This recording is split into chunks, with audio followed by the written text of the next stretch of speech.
तो अभी हो गया, आपका एडमिशन ले लिया आपने, कैप राउंड 3 हो गया, स्पॉट राउंड हो गया, ले लिया एडमिशन, फर्स्ट ईयर में आ गए। तो फर्स्ट ईयर में करना क्या है? तो फर्स्ट ईयर मेरे हिसाब से तो पूरा एक्सप्लोरिंग में ही जाना चाहिए। एक्सप्लोरिंग मतलब क्या, आपके कॉलेज में जनरली बहुत सारे क्लब रहते हैं, हर हर ब्रांच का एक-एक, दो-दो क्लब रहते हैं। अभी कंप्यूटर सोसाइटी सीएसआई करके एक क्लब रहता है, हमारे यहाँ था। फिर IEEE का क्लब रहता है, इलेक्ट्रॉनिक्स का जनरली रहता है, इलेक्ट्रॉनिक्स, इलेक्ट्रिकल, IEEE का क्लब रहता है। फिर मैकेनिकल का रोबोटिक्स, मैकेनिकल का क्लब रहता है, ऑटोमोबाइल का। फिर रोबोटिक्स क्लब रहता है।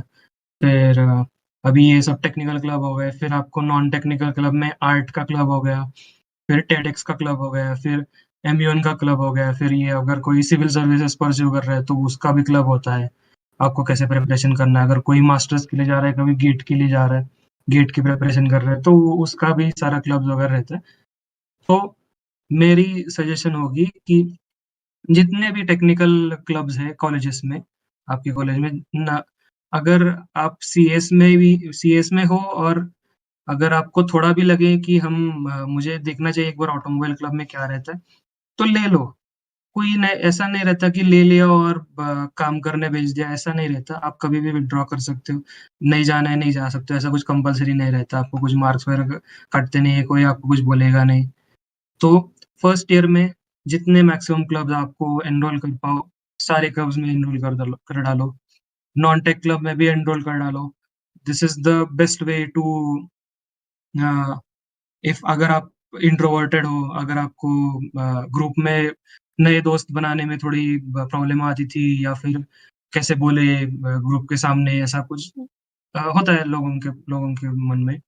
तो ये अगर आप क्लब में ज्वाइन करोगे तो आपका ये डर ऐसा 3-4 महीने में निकल जाएगा, कोई प्रॉब्लम नहीं है। तो this is joining clubs is very important. अब इसमें एक और बात होती है कि आपको क्लब्स में जॉइन करने के बाद आप सीनियर्स से बहुत कई ज़्यादा इंटरेक्शन कर सकते हो, क्योंकि आप जब फर्स्ट ईयर, सेकंड ईयर में होते हो तब आपको इतना नॉलेज नहीं रहता कि क्लब कैसे चलता है और उसमें क्लब में क्या-क्या होता है। इवेंट रहेगा तो इवेंट में क्या-क्या रहना चाहिए, तो वो सीनियर्स आपको बताते हैं कि कैसे क्लब वगैरह रहते हैं। तो वो करते समय बहुत से सीनियर के साथ आपका इंटरेक्शन हो रहा होता है, और जब भी वो सीनियर्स आपके दोस्त बन जाते हैं, तो सीनियर्स को आप फ्रैंकली पूछ सकते हो कि प्लेसमेंट का कैसा, अगर आप प्लेसमेंट के लिए जा रहे हो, आपका फॉरवर्ड कुछ प्लानिंग रहेगा, तो आप उसके बारे में इज़िली पूछ सकते हो। This is very important, senior का कनेक्ट बहुत इंपॉर्टेंट है, एलुमनाई के साथ कनेक्ट बहुत इंपॉर्टेंट है, because they are the only people that know the exact reality of your college. बाहर के किसी यूट्यूबर को नहीं पता रहता है, आपके कॉलेज में जो एकेडमिक्स है, वो जो प्रोफ़ेसर है, उनको भी मालूम रहता है। बस आपके सीनियर्स को, 3rd ईयर और 4th ईयर के स्टूडेंट्स को पता रहता है कि कॉलेज में एक्चुअल सीन क्या है, प्लेसमेंट का, मास्टर्स का, या फिर कुछ भी हो कॉलेज में, उनको ही आइडिया रहता है। ये सब हो गया। फिर अगर आप सॉफ्टवेयर साइड जा रहे हो तो आप लैंग्वेज तो प्रोग्रामिंग लैंग्वेज तो सीख ही लोगे। अगर आप कोर ब्रांचेस में भी हो, तो मैं आपको सजेस्ट करूँगा कि एक प्रोग्रामिंग लैंग्वेज आप बेसिक सीख लो। आपको बहुत ज़्यादा अभी फर्स्ट सेमेस्टर, सेकंड सेमेस्टर में आने की ज़रूरत भी नहीं है।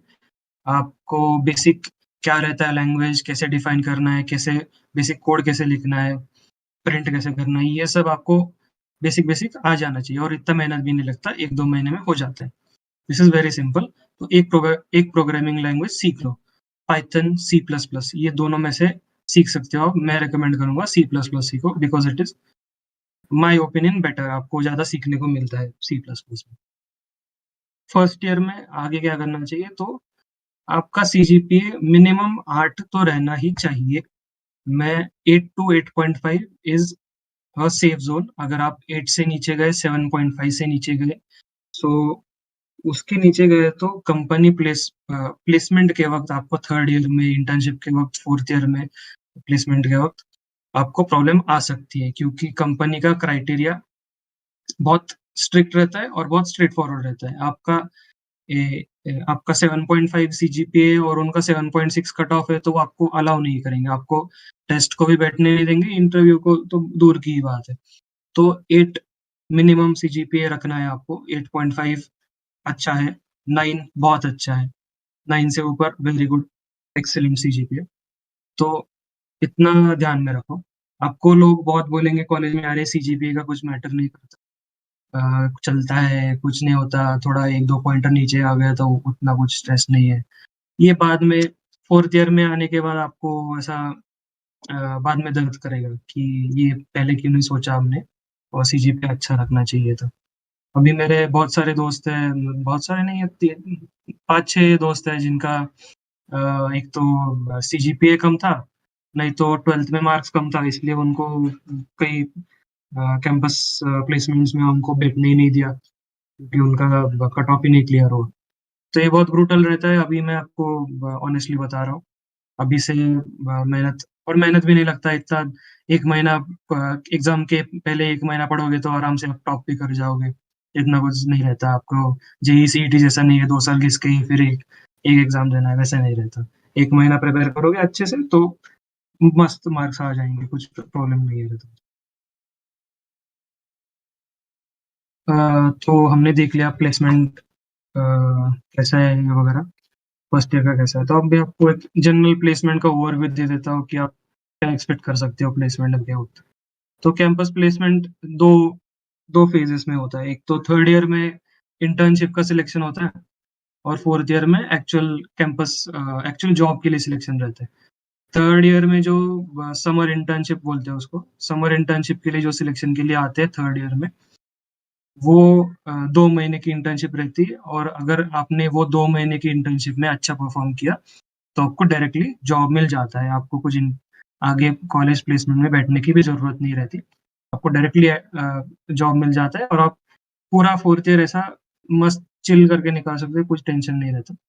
अभी और ये जो समर इंटर्नशिप का जो इंटरव्यू रहता है, उसमें कॉम्पिटिशन बहुत बहुत ही कम रहता है, निल कॉम्पिटिशन रहता है, क्योंकि फर्स्ट और सेकंड ईयर में बच्चों को पता ही नहीं रहता कि ये ऐसा भी मतलब पता रहता है कि समर इंटर्नशिप आता है, वो 3rd ईयर में इंटरव्यू रहेगा वगैरह, पर क्या करना है उसके लिए और कब चालू करना है, ये सब पता ही नहीं रहता उनको।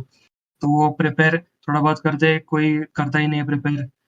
तो जो बंदा प्रिपेयर करेगा, और बहुत प्रिपेयर अगर आप जितना ज़्यादा प्रिपेयर करोगे, तो आपका अगर 3rd ईयर में ही इंटर्नशिप लग गया, तो आपका जॉब मिलने का चांस बाकी के 4th ईयर में जो एक्चुअल प्लेसमेंट है, उसके कंपैरिज़न में आपका बहुत जल्दी हो जाएगा, और विदाउट एनी टेंशन हो जाएगा आपका प्लेसमेंट। तो उसके बाद आता है डायरेक्ट जॉब के लिए प्लेसमेंट सिलेक्शन, वो चालू होता है 4th ईयर के स्टार्ट में। तो उसमें उसमें तो वो तो स्टैंडर्ड ही रहता है, जो अगर जो समर इंटर्नशिप में बच्चे सपोज़ बहुत बहुत लोग नहीं होते हैं, क्या 20 15-20% लोगों का हो जाता है समर इंटर्नशिप में, और वो 15-20 परसेंट में से 80-90% 70% लोगों का उसमें से जॉब लग जाता है। 30% लोग फिर से आपकी प्लेसमेंट 4th ईयर के प्लेसमेंट में आ जाते हैं। तो ये चालू होता है 4th ईयर में आपका जॉब का प्लेसमेंट। ये सिलेक्शन क्राइटेरिया जो कंपनी का रहता है, ये आपके सीजीपीए के बेसिस पे रहता है। आपको कॉलेज में 4 साल 3 साल में आपको कितने बैकलॉग्स हैं, आपके 12th में कितने मार्क्स हैं और 10th में कितने मार्क्स हैं, इसका कट ऑफ रहता है। इसका मेरिट लिस्ट नहीं निकलता, इसका कट ऑफ निकलता है, मिनिमम मार्क्स के ऊपर आपका रहेगा, तो आप एलिजिबल हो कंपनी के लिए, इसका मेरिट लिस्ट नहीं निकलता। This is only for setting a cut off.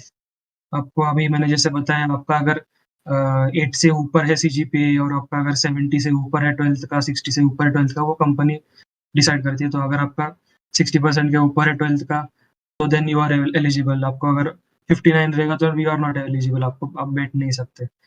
तो ऐसे रहता है। अभी 12th और 10th का तो हो गया, अब उसका कुछ चेंज नहीं कर सकते, पर अभी आप सीजीपीए मैनेज कर सकते हो, आप अपना सीजीपीए बहुत अच्छा रख सकते हो। तो ये बहुत इंपॉर्टेंट चीज़ है, मैंने ऐसा बताया। तो ये एक जनरल ओवरव्यू हो गई। आपको अभी यही जानने की ज़रूरत है कि मार्क्स अच्छे रखो, और अगर आप सॉफ्टवेयर में जाना चाहते हो तो कोडिंग सीखो। अ, अगर आप सॉफ्टवेयर में जाना चाहते हो तो web developments is the in my opinion is the easiest way to start your software journey. Uh, आपने एक बार वेब डेवलपमेंट सीख लिया तो आप प्रोजेक्ट कर सकते हो, आपको इंटर्नशिप भी मिल जाएगा रिलेटिवली ईज़िली। तो आप ये सब कर सकते हो फर्स्ट सेकंड ईयर में। Then we come at masters overview. अगर किसी को प्लेसमेंट करना ही नहीं है, तो मास्टर्स करना है, आगे आगे जाना है, आईआईटी में जाना है, किसी का सपना रहेगा आईआईटी में जाने का, आईआईटी में जाना है या फिर अमेरिका में जाना है, यूरोप में जाना है, जापान में जाना है, ऑस्ट्रेलिया में जाना है, तो ये सब मास्टर्स के लिए रहते हैं लोग जिनको, तो उनके लिए भी मैंने भी क्योंकि कंसिडर किया था, तो मैंने भी थोड़ा रिसर्च किया था मेरे मेरे खुद के लिए। तो इसके लिए इंडिया में अगर आपको मास्टर्स करना है तो उसका सबसे बड़ा एग्ज़ाम है GATE. GATE is similar to JEE. उसमें भी एमसीक्यू रहता है, उसमें भी थोड़ा थोड़ा अलग पेपर पैटर्न है, पर the process is similar to JEE. You get more marks, you get better college. आपको इसमें भी आईआईटी, एनआईटी, ट्रिपल आईटी आते हैं और अभी बाकी बाकी के भी कॉलेज आते हैं सब। अ, सब अपने-अपने कॉलेजेस में मास्टर्स के लिए पोस्ट ग्रेजुएशन के लिए सीट्स रहते हैं, तो जितना ज़्यादा मार्क्स लाओगे, उतना ज़्यादा बेटर आपको अपॉर्च्युनिटी मिलेगा, straight forward process JEE, CET जैसा। सेकंड ऑप्शन है आपको अगर मास्टर्स यूएसए में करना है, फॉरेन कंट्री में करना है, तो उसमें आपको अगर सॉफ्टवेयर में जाना है तो सॉफ्टवेयर या फिर electronics in general tech tech landscape में अगर आपको मास्टर्स करना है तो the biggest market is USA. इसमें ये बिगेस्ट मार्केट क्यों है, क्योंकि मोस्ट टेक कंपनीज यहीं से है। इंटेल देख लो, एनवीडिया देख लो, एएमडी देख लो, माइक्रोसॉफ्ट, फैंग, पूरा सारे कंपनीज जो बड़े-बड़े नाम है, सारे कंपनीज यूएसए में ही है। और जो स्टार्टअप भी खुलते हैं वो भी यूएसए में बहुत सारे खुलते हैं स्टार्टअप्स। तो ये सब यूएसए में बहुत ज़्यादा लोग जाते हैं और उधर अपॉर्च्युनिटीज़ भी बहुत है सॉफ्टवेयर के रोल्स के लिए। इसमें एक बात आती है कि आपको एजुकेशन का कॉस्ट ज़रा हाई रहता है। ऑन एन एवरेज आपको 50, 60, 50 टू 80 लैक्स आपको खर्च करना पड़ता है। फॉर कॉलेज का ट्यूशन फीस, आपको रहने-खाने का पैसा चाहिए, आपको हॉस्टल में रह रहे हो तो उसका फीस रहता है, वो सब मिला के आपको 50 टू 80 लैक्स में पड़ जाता है, depending on the college and depending on where you are living. अगर आप कैलिफोर्निया में अगर आपका कॉलेज है तो बहुत महँगा जाता है, तो वो थोड़ा बढ़ जाता है उसका बजट। तो वैसे इसके हिसाब से 50 टू 80 लैक्स एवरेज आपका खर्चा रहेगा यूएसए में मास्टर्स के लिए। मिनिमम 25 लैक्स वगैरह अगर आपका स्कॉलरशिप मिल गया, अच्छे कॉलेज में अगर आपको स्कॉलरशिप मिल गया, तो आपका कम में भी हो जाता है, 20 लाख में हो जाता है, 25 लाख में हो जाता है। और कभी-कभार जो आइवी लीग, अगर आपने सुना होगा, आइवी लीग के कॉलेज मतलब जैसे एमआईटी, मैसाचुसेट्स वाला एमआईटी, फिर स्टैनफोर्ड हो गया, हार्वर्ड हो गया, फिर ऐसा कैलटेक वगैरह हो गया, ये सब कॉलेजेस का जो, क्योंकि प्राइवेट कॉलेजेस है, तो उनका फीस बहुत ज़्यादा रहता है। उनका फीस अ, स सवा करोड़, 1.5 करोड़, 2 करोड़ ऐसे जा सकता है। तो वो ज़्यादा, अगर आपके पास पैसे हैं तो आप अफ़ोर्ड कर सकते हो, या फिर आपके पास इतना लोन आप ले सकते हो तो आप जा सकते हो, ऐसा रहता है। Second option is Germany. अगर आप कोर में हो, अगर आप स्पेशली मैकेनिकल में हो, तो Germany is the go to destination for you. कि जर्मनी में मैकेनिकल के काफ़ी अपॉर्च्युनिटीज़ भी है और कॉस्ट ऑफ एजुकेशन भी बहुत कम है। और जर्मनी का सीन ऐसा है कि जर्मनी में लोगों की कमी, वर्कफ़ोर्स की कमी बहुत है। तो जर्मनी बहुत सब्सिडाइज़ करके दे रहा है एजुकेशन इंडियंस को या फिर ज इन जनरल फ़ॉरेनर्स को। तो बहुत कम पैसों में आपका एजुकेशन हो जाता है। ऑलमोस्ट फ्री में ही हो जाता है, आपको बस रहने-खाने का पैसा आपको देना पड़ता है, हॉस्टल का वगैरह। सॉफ्टवेयर अपॉर्च्युनिटीज़ भी रहते हैं जर्मनी में, पर लिमिटेड रहते हैं एज़ कम्पेयर टू यूएसए और other options. This is the general gist of it. फिर हाँ, इसका सिलेक्शन क्राइटेरिया कैसा रहता है? हमारे यहाँ जैसे जेईई गेट का मैंने जैसे बताया, एक एक एग्ज़ाम में मार्क्स लाओ, मिल जाता है एडमिशन, वैसे नहीं रहता। मास्टर्स के लिए कॉलेजेस आपके सीजीपीए के मार्क्स देखते हैं। फिर आपके हर सेमेस्टर में आपको कितने मार्क्स आए, क्या आपके मार्क्स कांस्टेंट है? ऐसे नहीं कि एक एक सेमेस्टर में आपको 9.5 आ गया सीजीपीए, दूसरे सेमेस्टर में आपको 6.5 आ गया, तो ये सब चीज़ें कंसिडर होती है उनके एडमिशन प्रोसेस के वक़्त। उसमें उसके बाद आपका वर्क एक्सपीरियंस कुछ है क्या? आपने कुछ एक्स्ट्रा करिकुलर चीज़ें करी है क्या? जैसे इंटर्नशिप करी है, वॉलंटियर किया है किसी चीज़ों में, सोशल वर्क किया है, फिर आपने रिसर्च कुछ किया है, रिसर्च कंट्रीब्यूशन किया है, ओपन सोर्स किया है। तो ये सब पे आपका एडमिशन होता है और आपका एप्लीकेशन इस बेसिस पे जज होता है। इसमें भी एंट्रेंस एग्ज़ाम एग्ज़ाम रहते हैं जैसे कि जीआरई वगैरह रहते हैं, पर that exam is not the soul reason for your admission. ये सब 5-6 पैरामीटर पे आपका एडमिशन होता है।